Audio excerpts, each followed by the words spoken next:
Mel Chmilar Jr. He's a barbecue pitmaster out of Edmonton, Australia, Alberta, Canada. He's a Big Green Egg Pro Team member.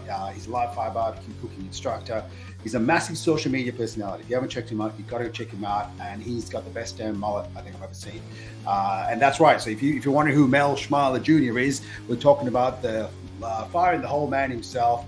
Dark Side of the Grill is joining us to talk all things barbecue. We're going to hit Meatstock. I'm going to pick his brain about cooking on the Big Green Egg, and just find out what the hell he got up to in Phoenix too, because that looked like a wild trip. So keen to have a chat about that.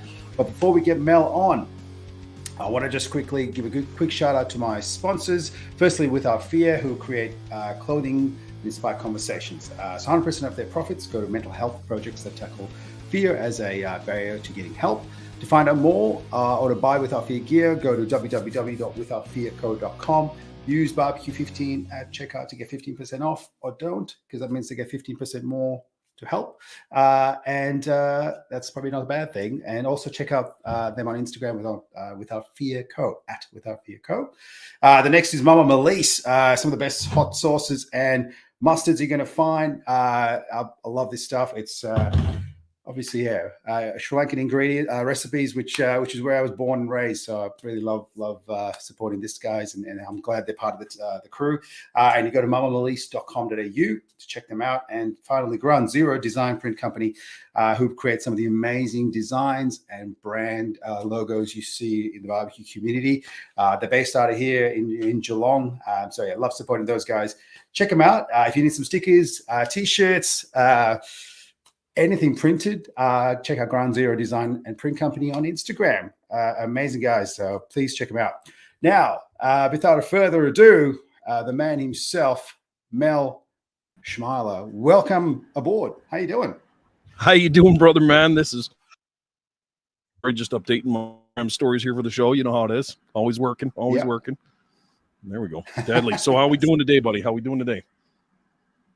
Good, man. Good. I just having some technical issues kicking off, but that's usually what happens when you start drinking at 10 o'clock in the morning in Australia. So that's cheers. You know what? I can't wait for those sunrises, baby. I'm very excited.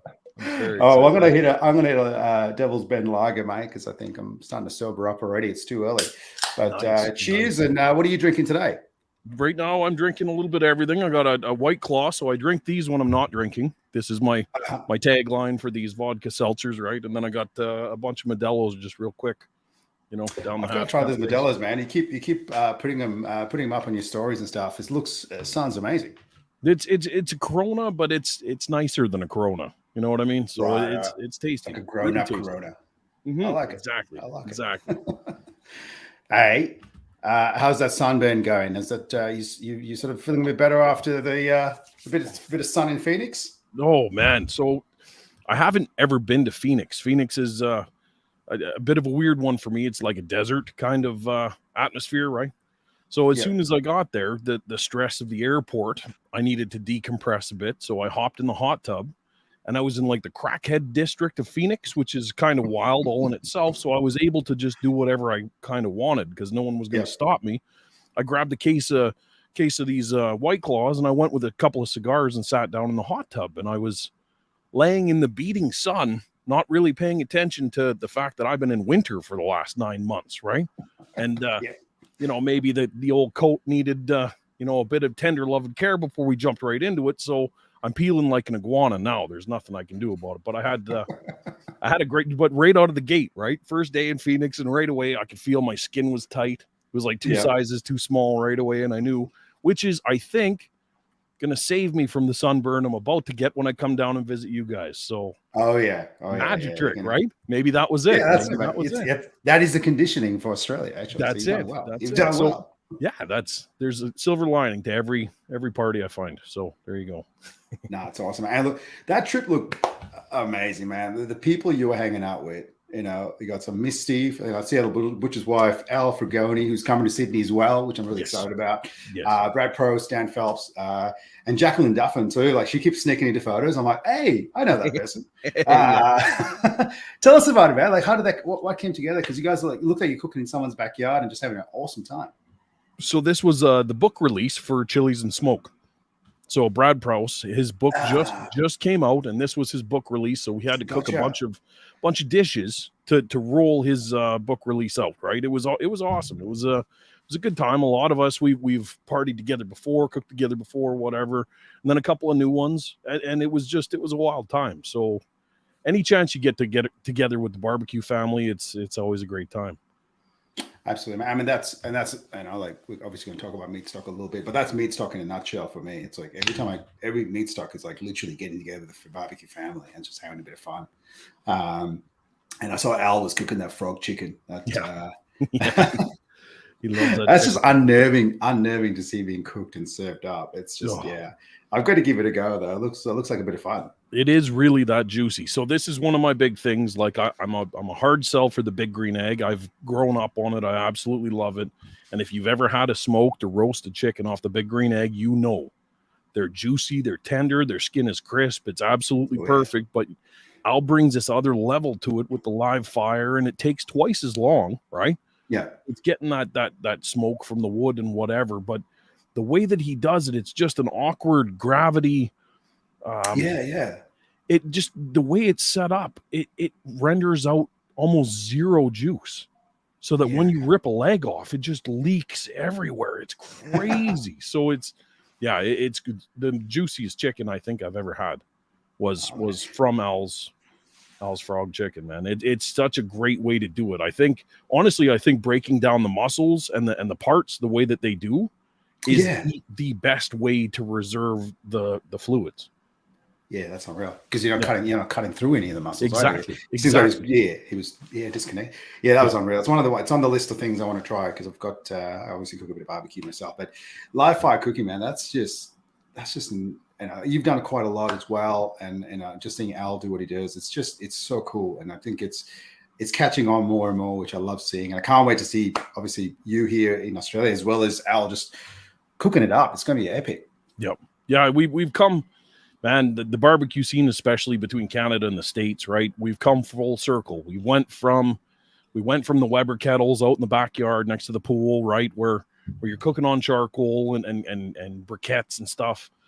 And then we went all the way to the pellets, right? And everything was science and everything was on an app and whatever. And now we're coming all the way back. Then the drums started coming. People were cooking in garbage cans, right?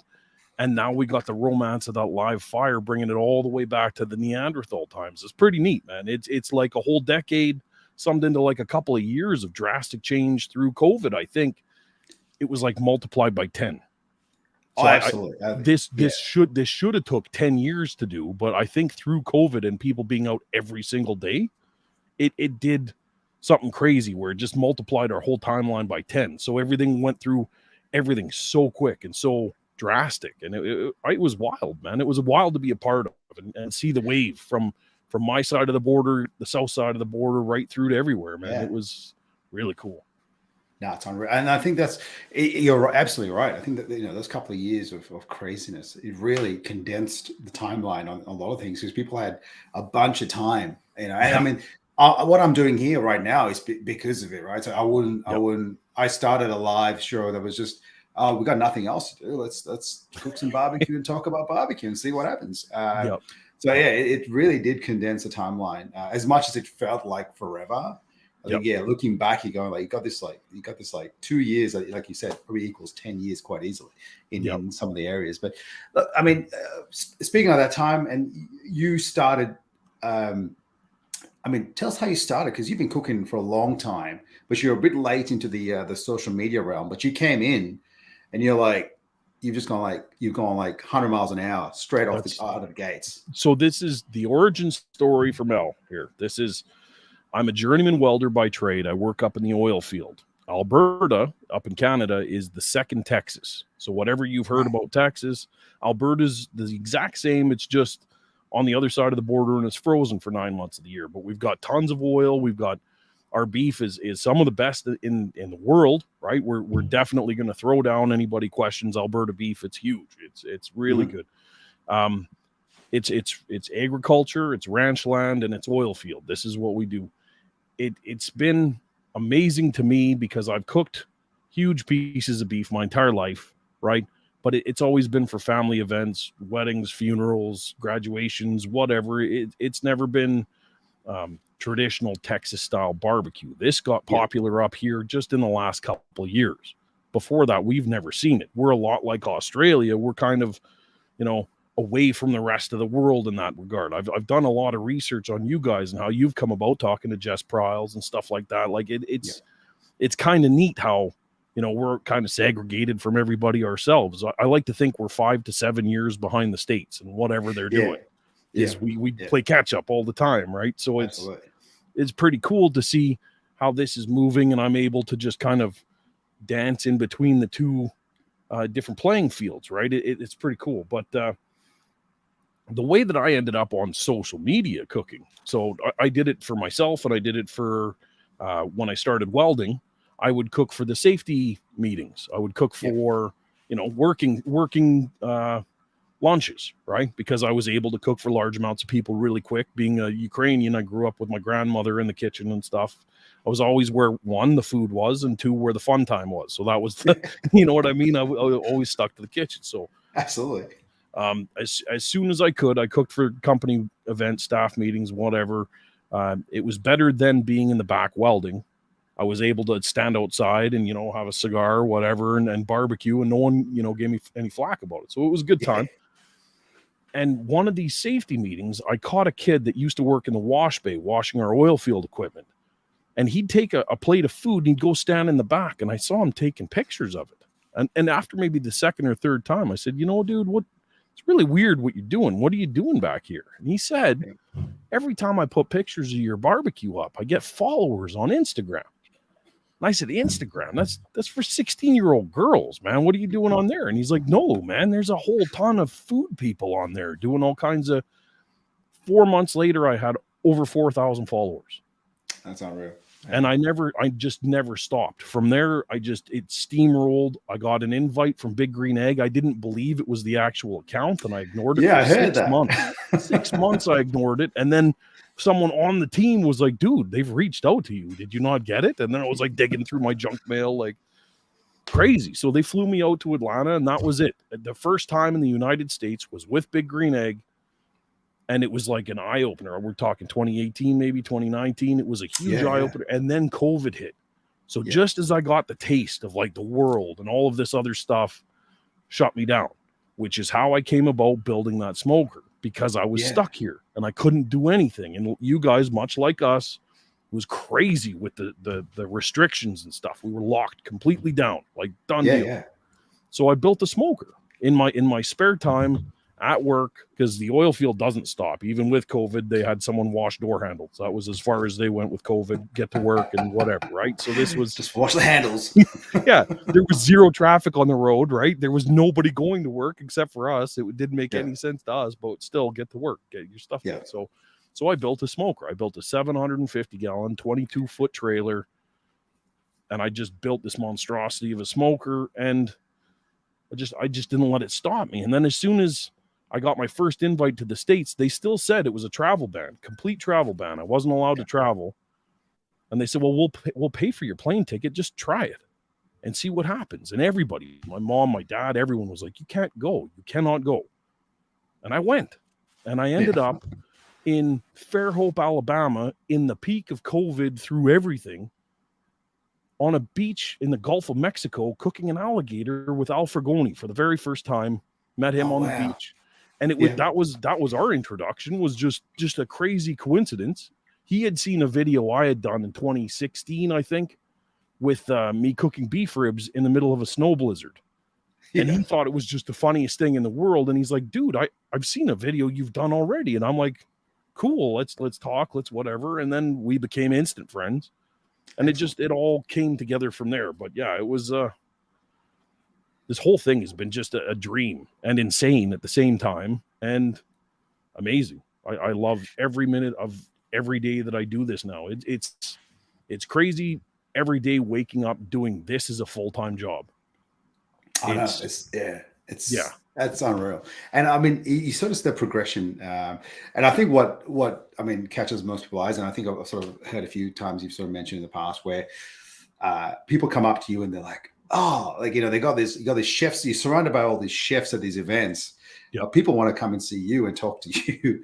What's that like, man? Like that's pretty awesome. I mean, I suppose you bring so much to your social media. I think it's just, you sort of share so much, but you're also, I guess, you're interesting. Like you're fun to watch and listen to. So is that, how much of that is like the real Mel Chmilar, and is that, how much of that is toned back as well? Because I know it's you can go a little bit crazy.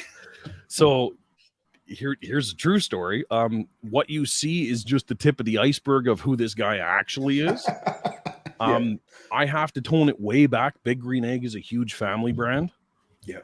So I have to make sure I keep everything clean for them. I have to make sure that I'm, producing and developing my own stuff for my brand in that regard. I want to be at the boat and sportsman show. I want to be at the RV show. I want to be able to sell, so I can't be like Motley Crue just jumping out of the, like I can't, even though as soon as like everybody puts their cell phones away in a midnight in Texas, that's what you're going to get. I can guarantee you that. Like the tires roll off the train pretty quick, man. It's a lot of fun, but that's, you have to be around the right crew and you have to be around the right people, but we have a lot of fun, man. And I'm on the road all the time. It's it's a blast. But what you see is literally just the tip of the iceberg to what I'm used to. I grew up, my dad's an old biker, right? And it is what it is. I grew up pretty bohemian, and up here, like no one really cared what you were up to as long as you went to work and paid taxes. So it's a pretty cool way to grow up, and it's a lot of fun. That's it, man. I know. I think it's just that I think I would call myself probably a little bit more conservative than most. I'm not most, but I'm a bit more conservative than definitely yourself in the sense of the way I was brought up. But I love watching what you do, because it's kind of like living vicariously through you, to go like, oh, that's cool. That's all. I want to be in a spa smoking a cigar, right? Like that'd be bloody amazing. And cooking fires. This is the truth in this is you get to a place like I'm at, because any day can be Friday if you make it. That's up to you, man. That's how much are you willing to sacrifice and how far are you willing to go? And man, I get tested on this every single week, and I'm willing to go the extra mile every single time. So that's how you end up like Big Green Egg. The last event I did in San Antonio there, where you saw the big 7-bone tomahawk prime rib roast. We cooked for 4,000 Ace Hardware employees over 2 days. Wow. What you didn't see was that we were dead tired and bagged. And like we talked to 4,000 people, and 4,000 people literally showed up to watch what we were doing and talk and whatever. There's a whole other side of it. You have to run like on the razor's edge when you're doing stuff like that, because if you can't dance that show, like you'll get weeded out pretty quick. So absolutely, man. And I think you mentioned just there how hard you worked. I think people sort of I think, and you've sort of mentioned, like, I've been prepping a little bit, so I keep saying you mentioned in the past because I've listened to a bunch of your stuff, and it's just like, but you've sort of mentioned in the past, like, people come up to you and go like, oh, like I posted this video and like it's got me 20 likes or whatever, or 30, 100 views or whatever, and they've spent half an hour or whatever preparing that and presenting it, where you're, some of the stuff I've heard, you're cooking at like 7 a.m, prepping up videos, and like, I think even you did the Scarface video and things like that. Like, it's just epic stuff. That's the joke in the thing right there. Cook 12 pork butts just to do a 2-second video of a Scarface in a suit, and then you have to wash the suit. Like, I got pork all over it, man. That's one of my funeral suits. That's a really important suit for me, and I got pork grease all over that thing, man. And then like people are like, well, why would you do that? Well, that's why I'm here. That's why. That's literally why. You have to go above and beyond to get noticed with any of this, man. If you're standing in the same crowd as everyone else, well, that's what you're going to get, right? So no, absolutely. And I think that's, I think that's probably one of the takeaways anyone listening is like, you like you said, you got to stand out and you got to work hard. And, and I think, a lot of this stuff, especially to build up to where you are, it was self-funded, right? Like it wasn't like you were sort of getting paychecks from day one. You were buying a heck of a lot of meat. And anybody listening right now, even in Australia, I still don't have a meat sponsor. So think about it, okay? I'm still literally buying meat out of my pocket. So it is what it is, man. This is the other thing, right? People all the time, they're almost negative in the way they DM me. They're like, well, who eats all that food? Yeah. Right? Where's all that food going? And I'm like, the camera ate that food. As 100%. bad as that sounds, man, the camera ate that food. I'm going to vacuum seal it, give it as much of it to the family as I can. I still hang out with the boys from the welding shop, so they take a lot of it back to work and whatever. But I'm literally funding meat for cooks for my camera. Yeah. That's you got to do it. That's you like do it. That's how you that's how you do that. And that's, yeah, it is what it is, man. That's like you had pointed out, the 7-bone prime rib. I've done those at home. They're not cheap. they're not cheap. And I didn't have 7 people sitting here waiting for a tomahawk that paid for tickets to be here. Believe me, maybe a brother-in-law that paid nothing, right? It is what it is, man. It's, yeah. So no. Yeah, absolutely, man. And that's the thing where, like, you said what happens to that meat. I had a friend at work. His name is Scotty. He came up to me. He's like, man, my wife's worried about you. I'm like, what's wrong? He's like, man, that burger you put up, that was a heck of a lot of meat. I'm like, I'm not eating it, man. Like, it's for the photo. It's for the gram. That's all I do. It gets stored away straight after. Yeah. So he's like, oh, good. Well, this was, I actually for Instagram, I did 2 years ago, maybe 3 years ago, the burgers started getting just stupid. Yeah. People were going way too big with burgers. I don't know if you saw, I had a black charcoal bun with a whole octopus hanging out of it. Like I did a massive, but I stopped and I did a video where I literally took it down and I showed people, as beautiful as this is, I'm going to make a mess of my face and shirt and I'm going to put it in my mouth. And I called out all, like Benny Kendrick, he hit me back and he did a takedown video. A bunch of them were like, okay, I'll put my money where my mouth is. It's not just for the videos. It's not just for the pictures. You got to put it in your mouth too. And that was cool because it was getting out of hand. People were putting, 2-foot burgers in there. And I'm like, show me how you eat that. Don't even let's draw this back a bit and make it sane. Right. So, yeah. No, that's it. I did one just before Meatstock Melbourne, and it was just literally like a beef neck that I cooked up like a brisket, and I just layered it up way higher. And it's like, this is just a crazy burger. That's just what it is, and just got the attention. But and look, it's you got to do it. And I think like I said, I think it's good to. I think the videos of you eating it is amazing as well. The other thing you do, I suppose, is like, you sort of, you share the stuff you share on social media. So, like, I think, you're not sort of flashing the pan. You're not trying to get this massive reach. You're just sharing genuine stuff that you're doing, which is really, really amazing. But also, like even coming on the show and sort of promoting the show, and helping promote the show, you just go like, no worries, man, just give me a video and we'll get that posted and things like that. Like, it's just cool because like there's a level of like so down to earth, which I really love about you, and it's really nice to see because you certainly could be that the guy's like, nah, I'm too big for you now, which is that's the thing. This was never about business for me. Like, and any good pit master will tell you there's no money in barbecue. Don't even try. Like, of course they're lying. There's money in it, but most people aren't willing to go that far up the mountain to get it, right? So it is what it is. But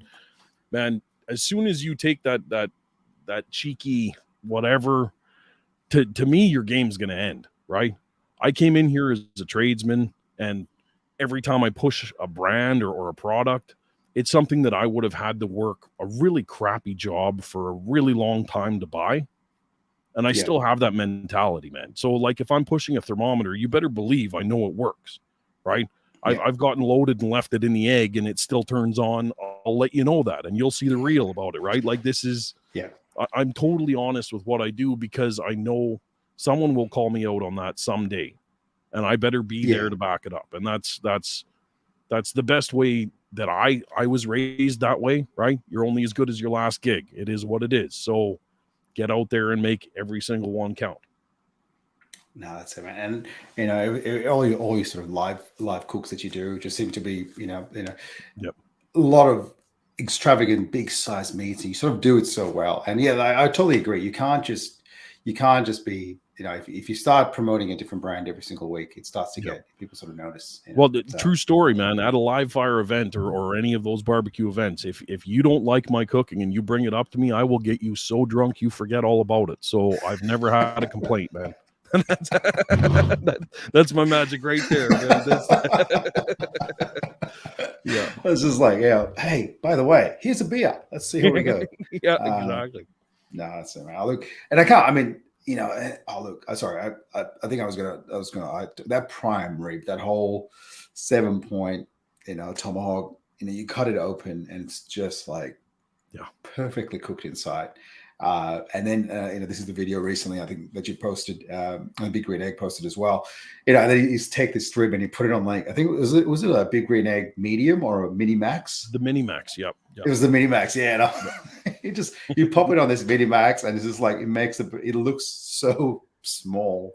The mini max looks so small compared to it, but yeah, it's just amazing. So just to quickly touch on that, what are your tips? Like, just getting that meat in there to be cooked so well in the middle. Like, just talk us through how you would cook that. Well, so everybody is always super paranoid when you put something huge on the grill, whether it be a brisket or a prime rib or even a ribeye roll, right? Mm-hmm. Everyone's going to take it farther because they're worried that it's going to spoil, whatever, right? The trick for me is I'm looking for 132, 135 in that range. And if you pull it off and you let it rest, it's going to cook a little bit more even then, right? Worst case scenario, where your thermometer wasn't hitting, it's going to be a bit rare still. You can throw it back on the grill real quick. Yeah. And that's what everyone seems to forget. They're instantly thinking, like, if it doesn't work here, it doesn't work at all. Yeah. I'd rather be a little bit under and just splash it over the live fire to finish it off. It's going to be better anyway. Like, it's Absolutely. literally going to be better anyway. So I would always pull it off a bit under, especially with beef. I wouldn't suggest it with chicken, right? No one likes chicken sushi. You want to be in the sharing tree with that. I cook my chicken to like 180 all the time. I don't mess with chicken at all, man. My chicken wings are like 200. That's the way I am. I don't trust it, right? And I'm always watching it. I don't trust it at all. So I don't mind. I cooked chicken once to like perfect temp, and it didn't look right. I was like, I'm not comfortable with the color this chicken is. So yeah, it is what it is. But now look, and I think it's I totally agree. I think the issue is you're always trying to get that perfect cut as well. You're trying to do it for the gram, and that's when I think you lose some of that thing. Whereas I think I totally agree with the fact that cut it up, it's a bit under, grill it up, and you got yourself an amazing burger, man. That's amazing steak, rather. Yeah. And this is the other half of this is the true Argentinian, Brazilian live fire cooking. They're cooking these things all day, and they're not temping them. They prefer it medium to medium well. Right. So what we know of like American steak isn't even how they would eat it. So we're already dancing in between two different languages and trying to make it, work for everybody. If you get a picanha in Brazil or Argentina, it's going to be cooked. It's not going to be rare at all. Yeah. It will have been on some rack or on some hook for hours and no one checking it. It is what it is, right? So this is a bit of it is just for the camera. So that big prime rib I did a nice crust, salt, pepper, garlic. We had a bit of the big green egg steak spice. It's got a bit of dill in it, right? And we put it on the smoker, and it smoked for 275. I don't know. I'd like to say 5-6 hours. It's hard for me to gauge this because it was open so many times, people looking at it, right? Yeah. But when we pulled it, it was 130s, and I pulled it under because the whole purpose of that was to crack it open and show you, yes, it's perfectly done to picture worthy, whatever, but we're still going to launch it over the live fire, get that kiss of the charcoal and the flame, and get the fat to render out and crisp up a bit. And then when you slice into that, it was perfect for everybody. You sprinkle a bit of salt over that, and it's just like crack, man. It's huge. this is how I would do it at home. And usually I've got young ones at home, right? Everyone, even my grandma, she's 98 years old. You better believe I'm cooking her steak, right? So what you see isn't necessarily what you get. Myself, I prefer blue rare. I'm gross, man. I would, if you season a steak properly, I'd eat it off the styrofoam, man. I wouldn't even need the heat. This is me, right? But meat is totally different than everybody else in my house. Everyone else in my house wants it like medium well. So, and this is again the gift of the internet. When they jump on me for wow, that picanha is overcooked, I'm like, well, I wasn't feeding you, man. So butt out. Like, what, I could give a crap what you think. What, you know what I mean? Like, get out of here. This is, So it is what it is. But no, it's it. You know, I find it really interesting because obviously you're eating it raw. Yeah. But tell us about your dad. I think he'll. How does he like his steak? So this is how that all came about. My dad had a horrible trip in Tijuana, I believe, in the 70s. So he used to build hot rods for a hobby, right? So I spent a lot of time. There's bikes and there's low riders and there's hot rods all over the place. And this is where I grew up. Back in the day, he was in Tijuana buying a used car to drive to California to get fixed up, because the labor was cheap there and they had the best auto body people in the world. And then he was going to drive it up to Canada. Yeah. And they pulled a big piece of meat out of the back of a van or something, dropped it into the sand, and then hung it on a hook and hosed it off with what he would explain as yellow water, right? And then the flies were all over it. And my dad had eaten there all week. And he's watching this show from like the back alley where this auto body place is that they're looking at the car. And he's like, I will never eat meat with juice in it again. Yeah. And that was it. So as I grew up, a beautiful prime rib roast was like a cannonball, right? Burgers were like hockey pucks, everything. Like he put the wieners in the microwave before he put them on the grill. Everything was just worst case scenario. So like, I think I was 8 the first time I said, can I try and cook some of this myself? You know, because I know there's supposed to be juices in it. I don't know for sure, but something has to be better than what you've done here.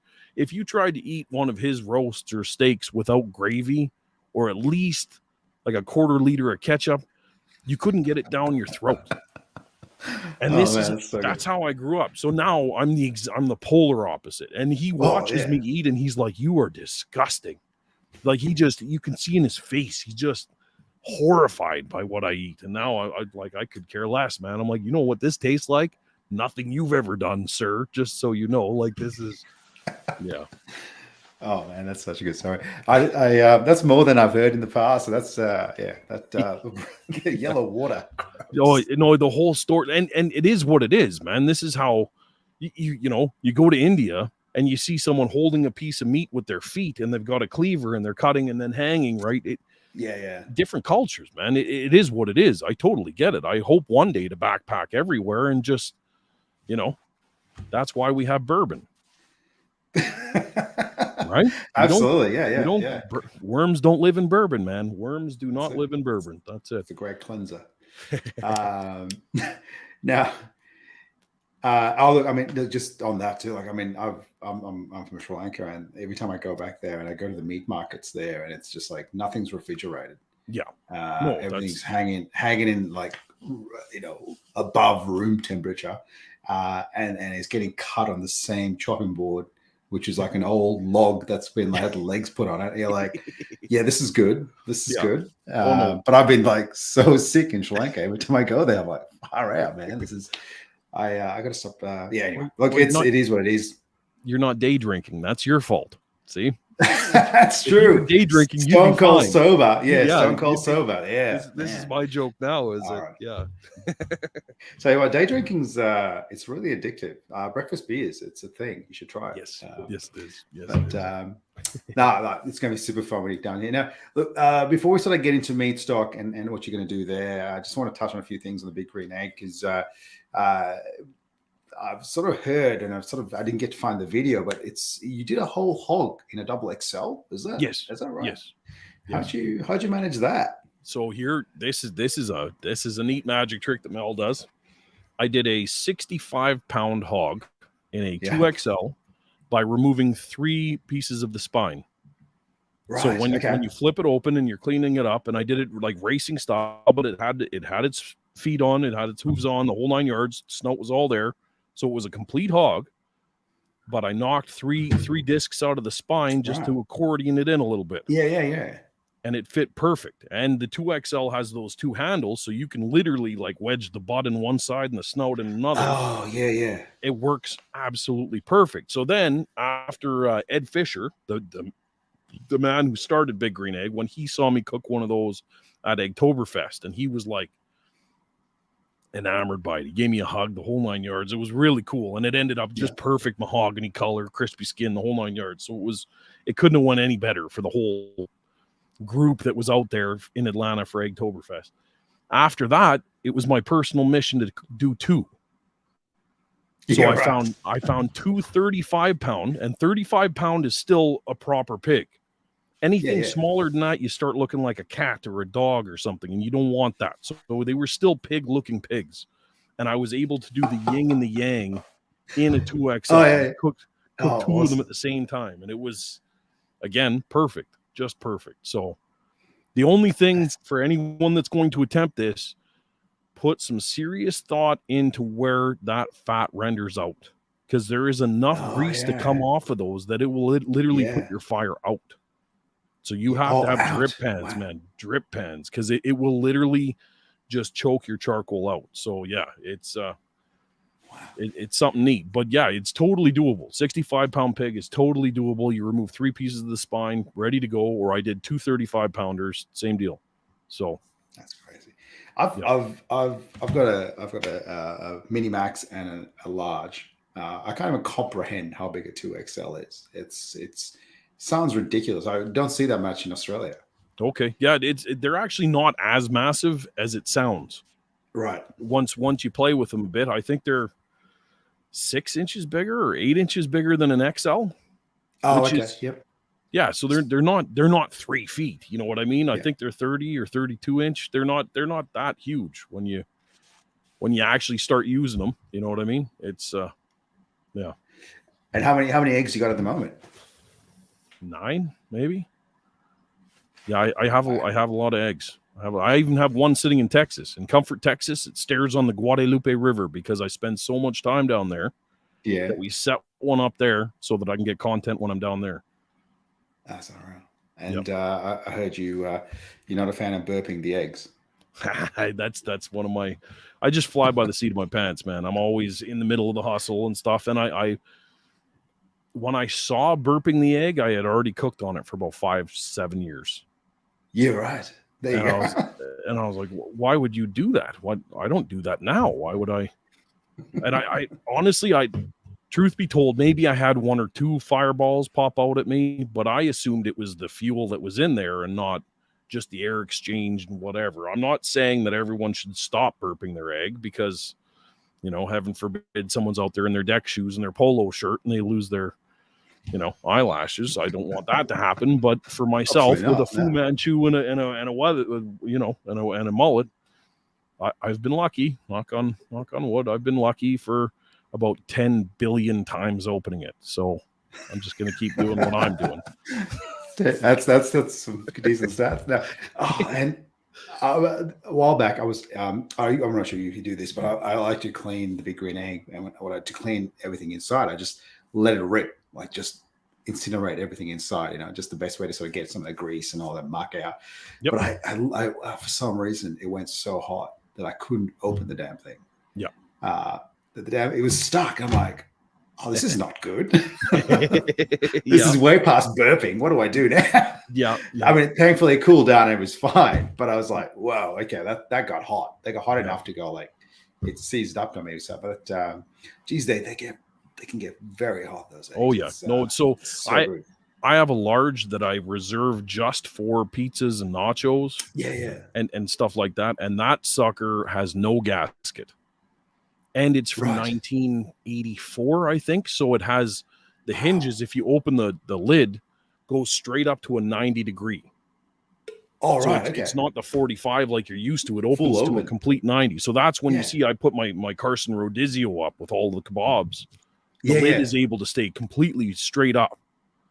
And this thing, it's like, it's my death trap, right? And this is where I'm doing 700 to 900 degrees. If I'm lighting it at all, this is what and it's not cracked.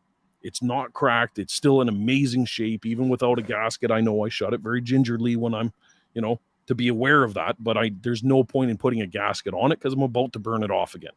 This is the thing. Yeah. So this one egg, and when I tell the Big Green Egg guys about it, and they're like, well, you should put a gasket. Like you should. I'm like, trust me, man. I rock this thing at insane temperatures. It like I almost don't need a pinwheel. I can just take the lid off. Like it's ready to just go, man. It's yeah. No, they're such a cool unit. I really enjoy to explain to people, if you do like a perforated or a pizza pan that has holes in it, right? You ever see those Betty Crocker pans? They have holes in the pizza pan.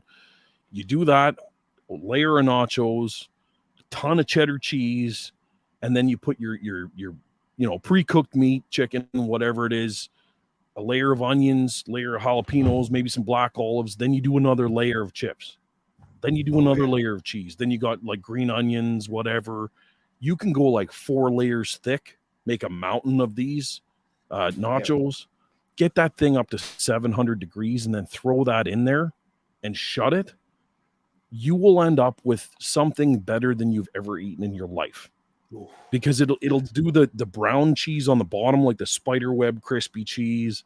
It'll render everything out. It'll cook it just perfectly, and the tortilla chips just like snap. They're not like greasy from a slow cook. They're quick, but the cheese renders out right quick.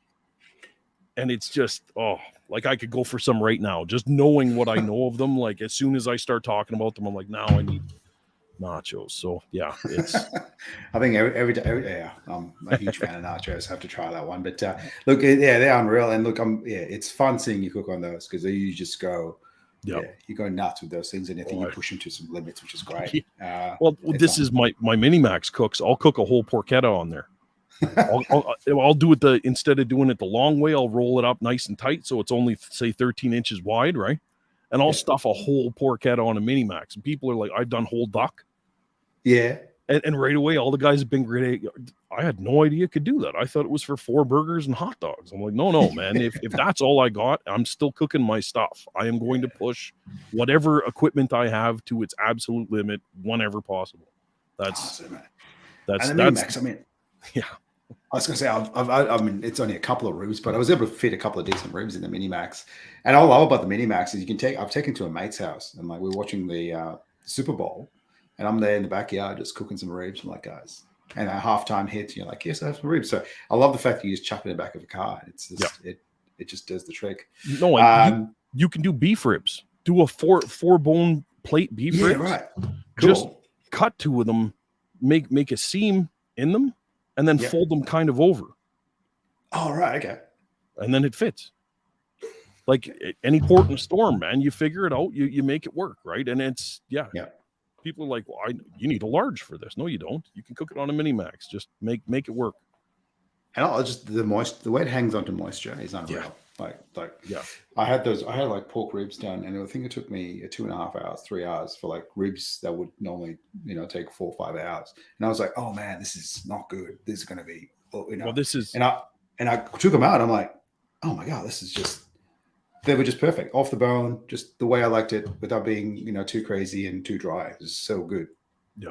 Well, I catch a lot of flack when I do that big pile of ribs that I do. Yeah. I was going to ask you about that. Yeah. So you've got, we managed to get, I think it was 26 racks, 24 racks or 26 racks in an XL. Now I don't suggest it, but we had to do it because we were pushing it. Yeah. If you can shut the lid and you have the airflow and the temperature, whatever's in that dome is going to cook. Yeah. Because it's essentially an oven at that point. Absolutely. Your ribs are going to get to temp, and they're not going to be dry because it's nice and humid in there. Yeah. So even without rotating them or anything, they're going to cook. They're not going to be Instagram worthy. But what we do with those is then we slice them into single bone, throw them in a pan with some barbecue sauce and a bit more rub, flip them over a couple times, and then you throw that pan in another egg just to heat it up a bit. Those ribs, like people would throw them against KCBS ribs any day of the week. We've never had. They're literally, man, fall off the bone when you bite it, but still has a bit of a tug. They're nice. They get the smoke because I got chips in there, got chunks in there. They are smoking even in that pile because it's in the dome. Yeah, it's unreal. Yeah. So that's a good. Huge fan, and really enjoy cooking on those ones. Now I know we're sort of running out of time, but we have to talk about Meatstock, right? Yes. So now, is this your first trip to Australia? I've never been to Australia. Yeah.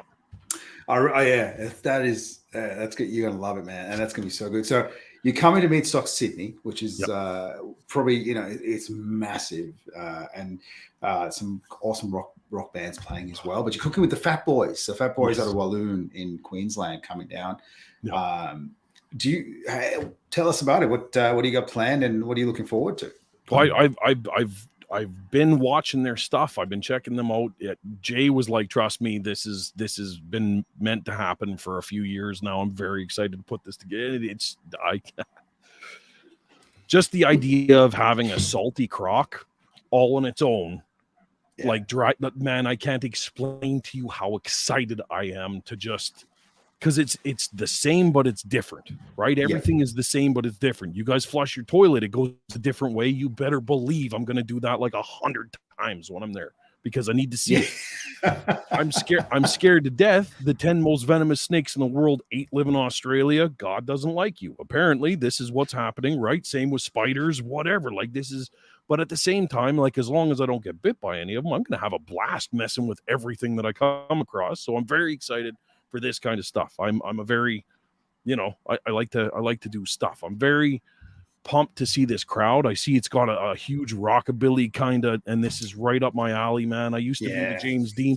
I used to get Marlboro Reds and roll them up in my sleeve when I was in high school, man. This is my jam totally. Like I cannot wait to see all of the things and stuff, man.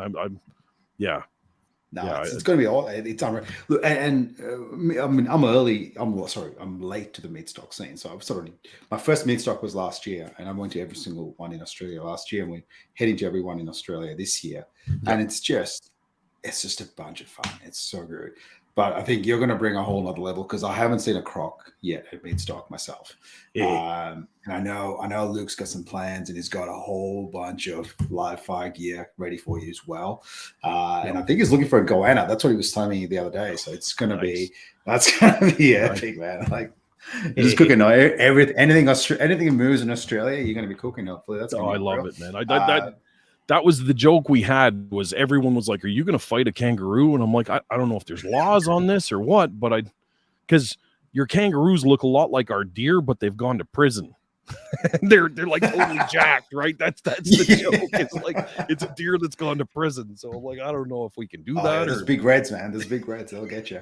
I love it, man. I love it.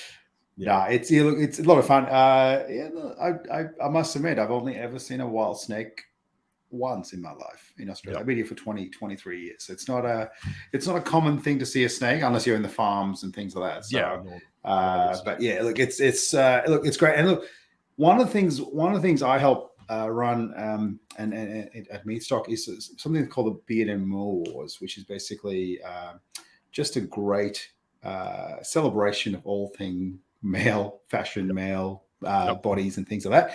And one part of that is the mullet competition.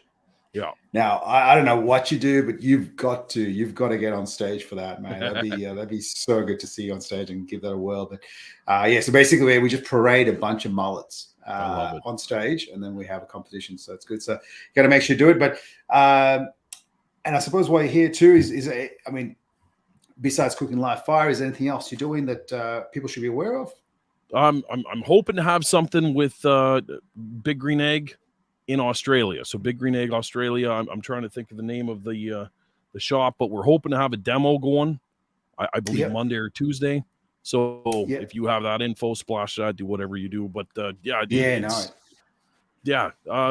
Other than that, I just can't wait to meet the people and do the things, man. It's gonna be awesome, man. And look, you guys are amazing, man. Amazing people. I spend a lot of time with Australians up here because we have like a student exchange thing where they like to come up here and snowboard. And I'm up in the mountains, like right 4 hours out of here. We have the biggest mountains in Canada. So it's always full of Aussies that are snowboarding. So I've been partying with them for like 20 years. So I can't wait to finally see what they've been telling me about, right? Yeah, no, you're gonna love it. Can't wait. And I suppose, I mean, I guess people check you out when you're there. So obviously, if you're going to Meatstock Sydney, Fat Boyz are going to have a massive setup with a whole bunch of live fire cooking. So go check out. You got to make sure you check out Mel and make sure that check out his cooking. So hopefully you get more information on what he does, and I'll share as much as I can as well. And when I get a bit more information from Big Green Egg Australia too, we'll get that shared as well, because I know we're planning for the Monday cook up and looking forward to seeing what that's like too, because I think that's going to be a whole bunch of fun.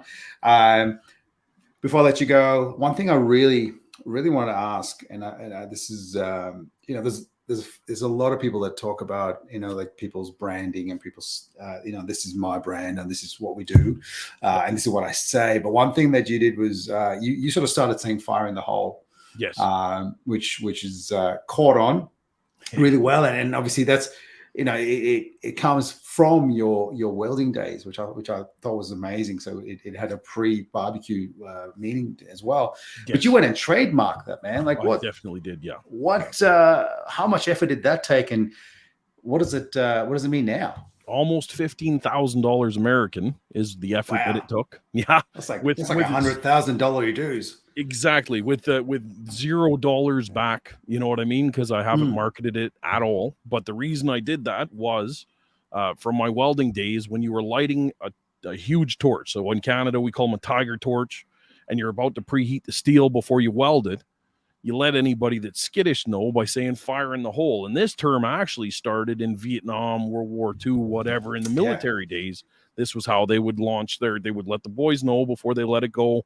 Boom, you know what I mean? So as soon as I saw the relation, because I've always used a tiger torch to light charcoal, because I am not going to mess with paper towels. I am not going to sit there for 10 minutes when I could sit there for 20 seconds and then get right back to my beer. Right. And it was clear as day to me that why would I bother with that when I have a tiger torch in the garage? So right away, done. And it instantly seemed like something that you should probably get your hands on. Right. So if ever you see me in a TV show, right, if ever I have my own TV show or something, that's definitely going to be a part of it. We're going to be lighting something every single time. And that's exactly how we're going to do it. And I love that it's caught on internationally. People tag me from Japan. People tag me from France. People tag me from Italy, Australia, everywhere. And people are like, "Yo, Mel, I'm doing a fire in the hole." And they like fire it up. They got their kids out there with the safety glass. It's been amazing. And that was the whole key to me trademarking it, was not so that I could keep it. It was to keep the brands away from it, because instantly people want to use that fire in the hole to sell charcoal, to sell lighters, to sell. And that was like, no, man, I'm not about that. I'm about the whole sharing is the thing, right? And it definitely was the right place, right time, right thing to do, and it just worked. So yeah, that's unreal. Yeah, I think that's like you said, that's a fair investment too to do, and probably a fair bit of work if you have to try and get people to stop using it as well. Yeah, buddy. I've made a lot of not friends. Yeah, I need you to stop doing that, please. Yeah.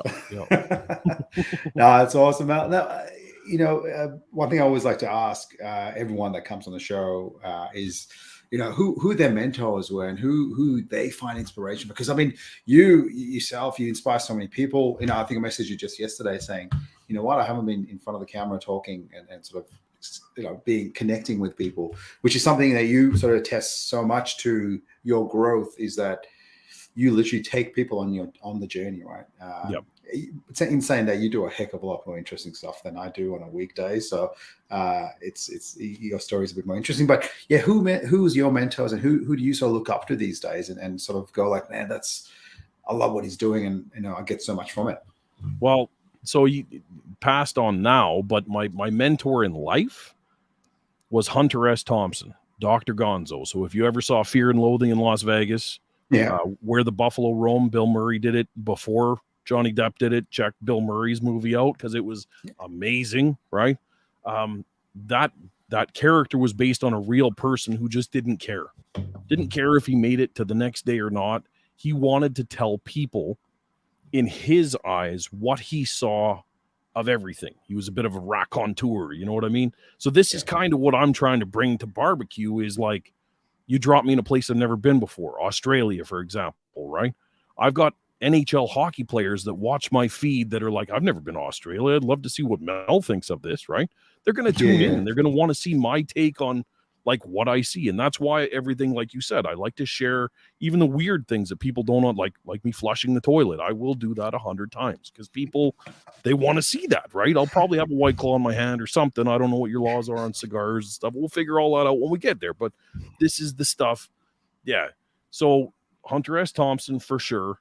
I'd like to be cliche and say, you know, like Anthony Bourdain, whatever. In barbecue right now, other than my homie Al, right? He's my brother. I love to see what he's up to and what he's doing. But the big ones that I followed on YouTube before I ever started, like the first brisket I ever cooked was because of Malcolm Reed, right? How to barbecue right. That dude, man the way for years he's thrown down like crazy. Another big one, Cosmo Q. Yeah, he's my people, man. When I met him in San Antonio and we talked just for a minute, he's like, this is a guy that I need to have beers with. And I'm looking at him, I'm like, how do you want to go in the bathroom right now and have one? Like, let's, you know, people that are people, you know, this is, and I absolutely love it. So definitely the old school crew, I still have a lot of appreciation for, and they're still very relevant to me. Right. So that's how it is. Yep.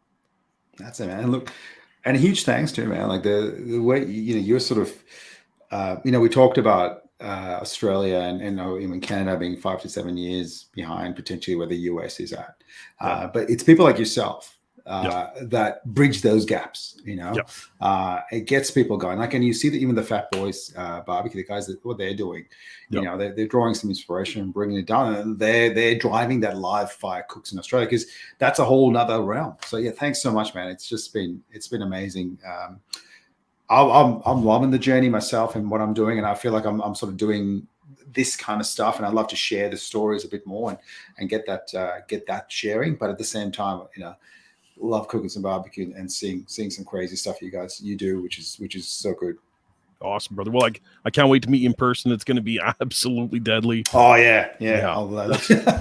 Bring a 6-pack of White Claws because I'll be out whenever you see me. So do that, dude. It's funny. Luke messaged me and he's like, "Oh, you know what? I got a bunch of White Claws for him as well." So I think deadly. It's deadly. It's going to be so good. I was so worried. I was like, "Do they have those in Australia? Am I screwed here or what?" Like, what? No, man. No, all good. I think he's got it hooked up, so it's going to be great. And I can't wait to try. I've never tried one. I didn't even know it existed till I started, you know, paying more attention to what you're drinking, and I'm like, so I'm gonna try that beer. In my defense, man, it's what I drink when I'm not drinking. When I'm in Texas at 7 a.m., you'll see me reach over and be like, click. I haven't had a coffee yet, and I'll be sipping on one of those the entire day, and it keeps me borderline sober the entire day. Right. So I can do it while I work and whatever. If I did that with bourbon, like I'd be done at 10 in the morning, man. It's so you can't. You can't do it. And trust me, I drink bourbon. Like it's not like I can tell. I can tell. Yeah. Awesome, mate. And look, for those who may be watching this for, you know, and finding this for the first time, where can they best find you and get in touch with you? Instagram, YouTube, wherever. Dark Side of the Grill. Just hit it in Google. A whole bunch of stuff comes up. I got a web page and all of that. And yeah, if I'm doing an event near you, make sure you come out, say hi. I'm more than happy to grab you and bring you around back, show you whatever you need to see. I love it. I absolutely love meeting the people, man. That's it, man. And then that's the thing. You give a lot, and I really appreciate that. Can't wait to see you in Sydney. That's going to be amazing, and hopefully have a bit of fun with the guys from Phat Boyz, because those guys can throw down and some good barbecue too. So it's going to be epic, man. What they did in Melbourne was amazing. I can't wait to see what they've got planned What they got planned for Brisbane, Brisbane, Toowoomba is next level. I'm like, holy crap. So watch out for that too. So if you're going to Toowoomba, which is coming up in like literally a week and a half, Phat Boyz has got some crazy stuff happening. So check them out as well. Mel, thank you so much for your time, mate. I know you've got to run and you've got stuff to do. So appreciate your time so much, and especially given all the time sort of spent sort of chatting over the last few weeks as well. So good, and have a safe flight down. And I'll see you in about a month or so, like 3 or 4 weeks. It could be so good. Awesome, brother. See you soon. All right, catch you later, guy. And let me try and work this out. Oh man, technology and beers, it's not good. All right, see you soon, man.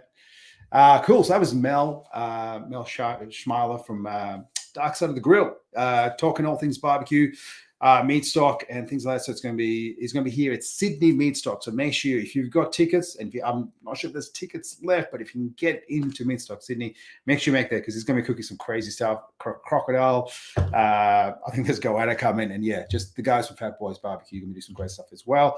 No show booked in for next time, but the next time we're going to be live and doing some stuff at Meatstock in Toowoomba. Can't wait for that. So we'll be up there from Friday, Saturday too. So make sure if you see us there, come and grab us, because one thing we're shooting a lot is what barbecue means to you. So we want to get what it means to you on video, and then share that with the world, because I think that's going to be huge. So please, if you see us in Toowoomba, tap us on the shoulder, check it out. We're going to be hosting Meet the Pitmasters, and we've got some great pitmasters. Got Dizzy from Heat Beats coming on, Pam Kavanagh from the Q Club, Martin Goffin's on there as well, a couple others as well. So make sure you check it out, as well as some meet and greets that we're hosting as well. So make sure you come check it out. Till next time, look after yourselves, and we'll talk to you soon. See ya.